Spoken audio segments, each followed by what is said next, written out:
আজকে শেয়ার করব কিভাবে সহজে রাজস্থানি মাঠের রেসিপি বাড়িতে বানানো যায়।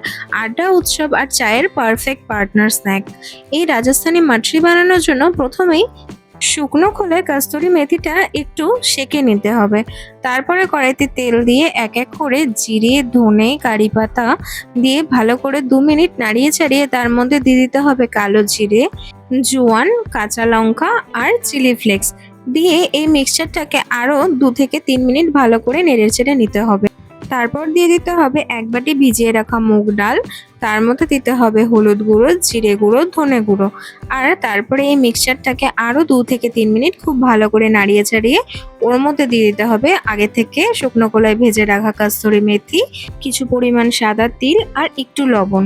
তারপরে এটাকে আরো 2 মিনিট নাড়িয়ে চাড়িয়ে গ্যাসের ফ্লেমটা অফ করে দিয়ে এই মিক্সচারটাকে ঠান্ডা করে নিতে হবে। তারপরে একটা বাটির মধ্যে আটা, তার মধ্যে নুন, সাদা তেল আর ওই মিক্সচারটাকে দিয়ে ভালো করে মেখে নিতে হবে। আমি এখানে সুজি অ্যাড করেছিলাম, বাট সুজির না ভিডিওটা করা হয়নি, তো তোমরা এখানে আরও 1 কাপ মতন সুজি অ্যাড করবে।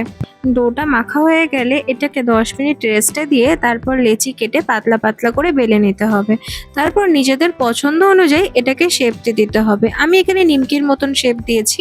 অবশ্যই এটা শেপ দেওয়ার পরে কাঁটা চামচ দিয়ে ফুটো করে নিতে হবে, না হলে যখন ভাজা হবে তখন কিন্তু ফুলে উঠবে।